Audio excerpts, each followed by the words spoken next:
What is up, bros? I am Mega Short Fuse, and what is this nonsense? This amazing nonsense.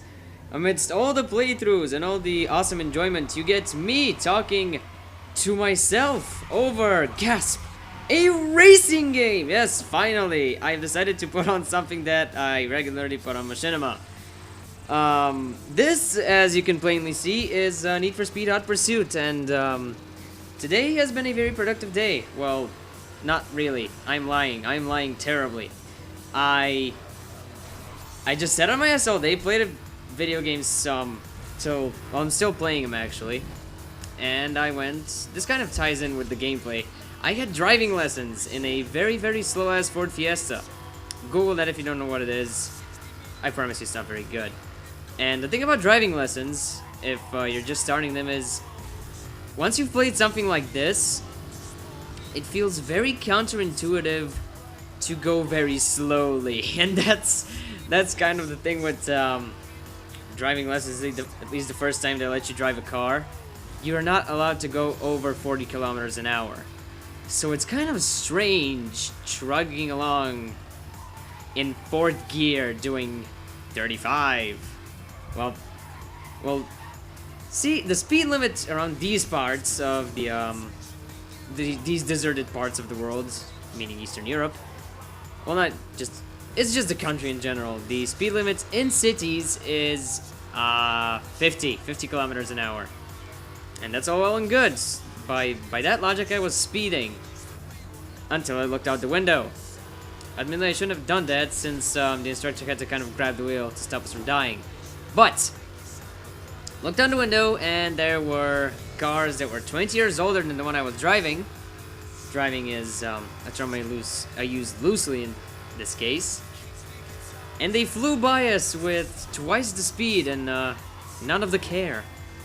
So yeah, keep that in mind. If you play racing games, driving lessons are going to seem very slow at first, but once you kind of get the hang of it, it's really what you should be doing.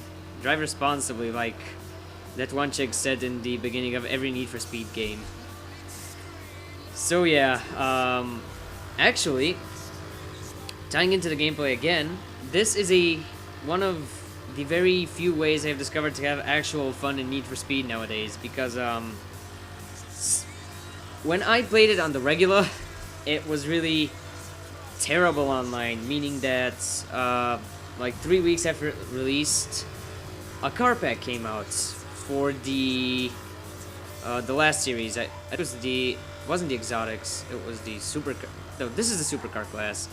The Uber class, level 5, full clearance, all that. A pack came out containing the Bugatti Veyron Super Sports. And once again, it had the Need for Speed Undercover syndrome. And it was quite good to the point where no one had to actually turn it in any direction whatsoever. So that series was off limits because it was full of douche-tards paying their way to victory, ramming the living crap out of my tiny-ass Koenigsegg CCXR. Then we move on to the Exotic series, in which it's dominated by Paganis and, for me at least, random encounters. By that I mean, wild piece of shit Chrysler appeared in the opposite lane 2 kilometers from the finish line while people were breathing down your neck. It always happens, but today I just stuck to the sports series and I had a jolly old time. I basically won every race I entered. This was a session I had with this one dude. Everyone else quit out of the lobby, but he kept on persisting. And a video that I recorded in the same session will be going up on Machinima Sports, as long as my lazy ass decides to edit it, in which it was quite a hotly contested contest. Try saying that 3 times fast. But yeah, I think I finished first. Quite uneventful, considering that I rammed him. Why, incidentally, mind you, I rammed him off the road incidentally. He crashed into me. I was drifting. So yeah, thank you for watching. The Machinima Sports video will probably be edited sometime tomorrow. And rejoice for driving gameplay. Gentlemen and probably one lady. I love you. Bye, guys.